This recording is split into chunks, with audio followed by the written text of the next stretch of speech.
नमस्कार, सोल संवाद विद प्राची में आप सभी का स्वागत है। दोस्तों, किसी भी व्यवसाय में अच्छी सफलता पाने के लिए आपको संसार के आलोचनात्मक मतों को सहन करने के लिए तैयार रहना चाहिए। कुछ अलग सोच के लिए, कुछ अलग व्यवहार के लिए, मौलिक व्यक्ति बनने के लिए आपको एक अश्व शक्ति वाले व्यक्तियों से दूर रहना चाहिए। अपने उत्साह को बनाए रखने के लिए अथक प्रयास करते रहना चाहिए।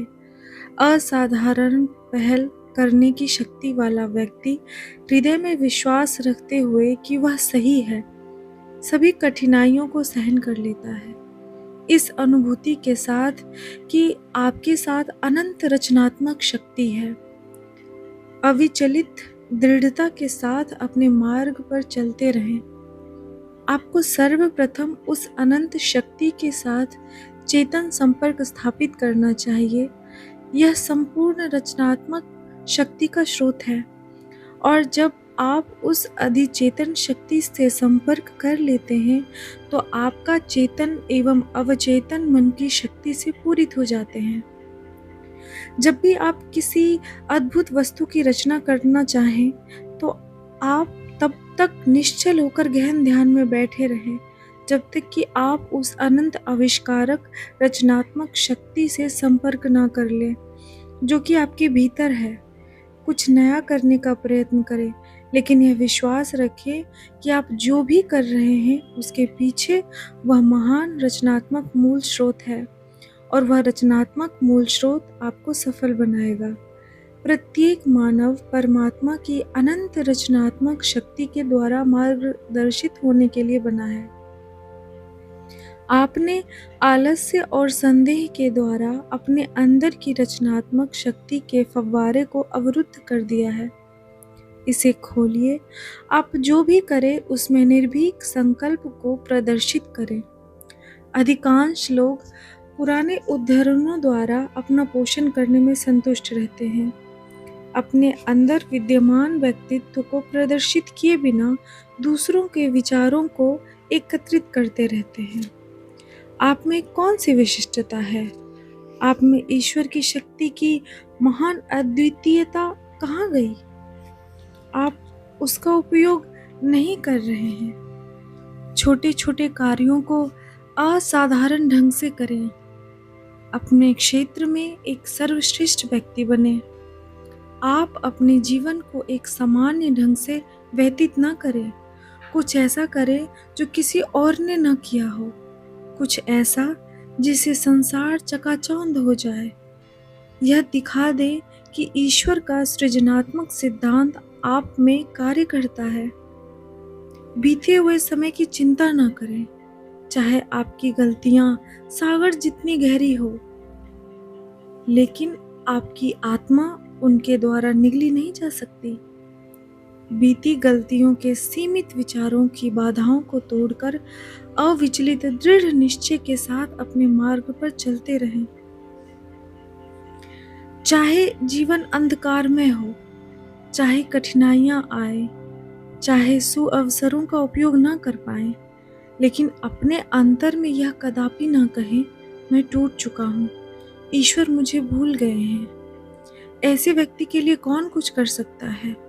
आपके परिवार के लोग आपको त्याग सकते हैं। आपका अच्छा भाग्य आपको धोखा देता दिखाई दे सकता है। मनुष्य और प्रकृति की सभी शक्तियां आपके विरुद्ध हो सकती है, परंतु आपके अंदर विद्यमान कार्य आरंभ करने की दिव्य शक्ति के गुण के द्वारा आप अपने बीते गलत कार्यों द्वारा उत्पन्न भाग्य के प्रत्येक हमले को विफल कर सकते हैं और विजयी बनकर स्वर्ग की ओर बढ़ सकते हैं। चाहे आप सैकड़ों बार पराजित हुए हों, परंतु आप दृढ़ निश्चय बने कि आप विजयी होकर रहेंगे। पराजय अनंत काल तक नहीं रहती। पराजय आपकी एक अस्थायी परीक्षा है। वास्तव में ईश्वर आपको अजय बनाना चाहते हैं।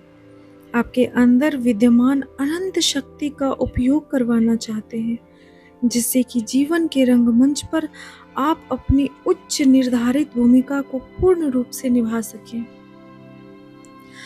आप यह कैसे जानेंगे कि कौन सी भूमिका आपके लिए उपयुक्त रहेगी? यदि हम सब राजा बनना चाहते हैं, तो सेवक कौन बनेंगे? यदि रंगमंच पर राजा और सेवक की भूमिका का अभिनय अच्छे ढंग से किया जाए, तो दोनों का महत्व बराबर है। आपको यह स्मरण रखना चाहिए कि हमें इस संसार में विभिन्नताओं के साथ, विभिन्न व्यवसायों की इच्छाओं के साथ इसलिए भेजा है। ईश्वर ने यह संसार एक नाटक के रूप में बनाया है, हमारे मनोरंजन के लिए एक विशाल चलचित्र। लेकिन हम रंगमंच प्रबंधक की योजना को भूल जाते हैं और अपनी भूमिका को ऐसे निभाना चाहते हैं जैसा हम ठीक समझते हैं, ना कि जैसा ईश्वर चाहते हैं।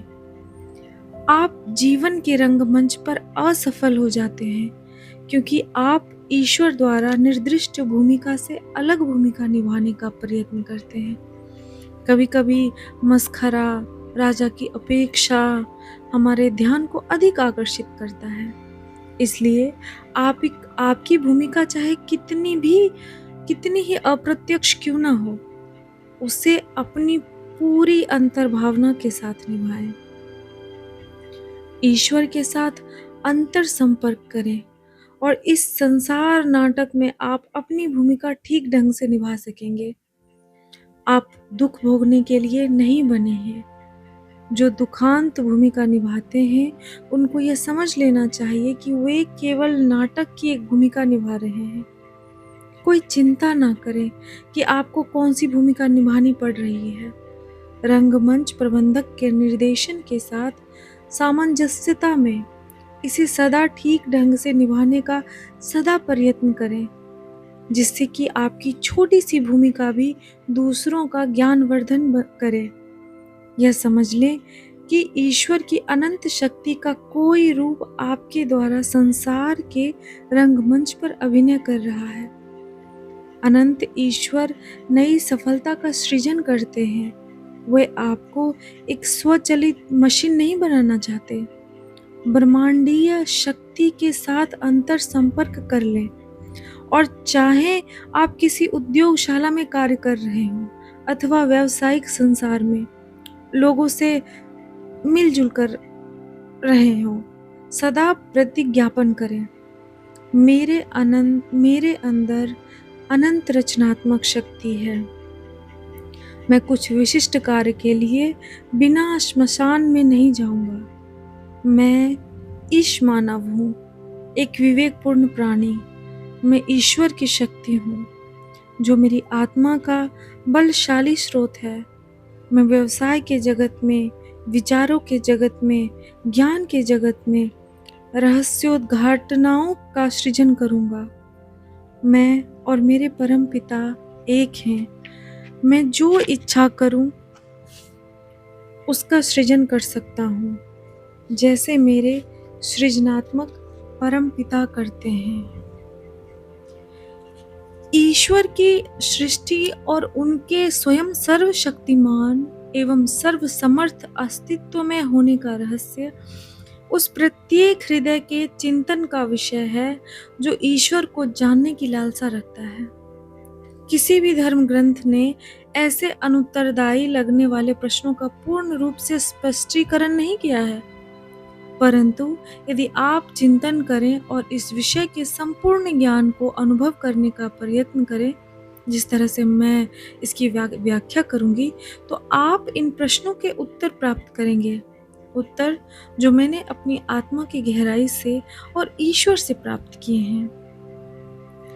ईश्वर ने स्वयं की रचनात्मक ब्रह्मांडीय प्रबुद्ध स्पंदन के रूप में प्रकट करके और भ्रामक सापेक्षता की आंधी की सहायता के उपयोग से स्वयं से मन, ऊर्जा और पदार्थ की समस्त सीमित स्पंदित तरंगों को उत्पन्न किया, जैसे इलेक्ट्रॉन, प्रोटॉन, परमाणु, अणु, कोशिकाएं और ठोस पदार्थ के पिंड घूमती हुई विकिरणों के घिरे आकाश क्षेत्र में तैरते ब्रह्मांडीय द्वीपों के समूह।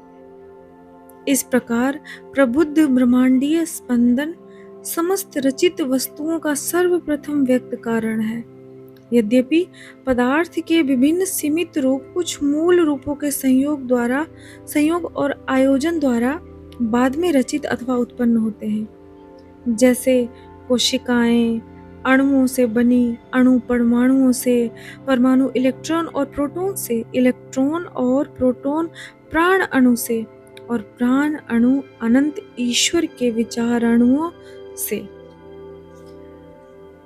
सृष्टि विद्यमान है और इसकी रचना ईश्वर ने की है, इसलिए ईश्वर विद्यमान है। हम कह सकते हैं कि प्रबुद्ध सृष्टि प्रबुद्ध ईश्वर के कारण विद्यमान है। परंतु ईश्वर की रचना किसने की, जिनसे कि अन्य समस्त वस्तुएं आई हो? अनंत ईश्वर ने स्वयं। कार्य कारण का नियम केवल सीमाबद्ध वस्तुओं पर लागू होता है, यह असीम ईश्वर पर लागू नहीं होता। जिस प्रकार सागर की समस्त लहरें सागर में विलीन हो जाती हैं, उसी प्रकार पूर्व कथित सीमित कारणों से उत्पन्न समस्त सीमित पदार्थ अपने शाश्वत स्रोत में लुप्त हो जाते हैं। वैसे ही कार्य कारण का नियम सृष्टि के बाह्य रूप से कार्य करता है, परंतु यह अनंत ईश्वर में विलीन हो जाता है। जब आप सागर की लहरों के साथ नृत्य कर रहे होते हैं, तो आप संपूर्ण सागर के दृश्य को नहीं देख सकते, परंतु आकाश से आप इसकी विशालता का विहंगम दृश्य देख सकते हैं। इसी प्रकार जब आप सृष्टि पर एकाग्र होते हैं और उसमें डूब जाते हैं, तो आप सृष्टि और उसमें कार्यरत कार्य कारण के नियम के अतिरिक्त और कुछ नहीं देख सकते।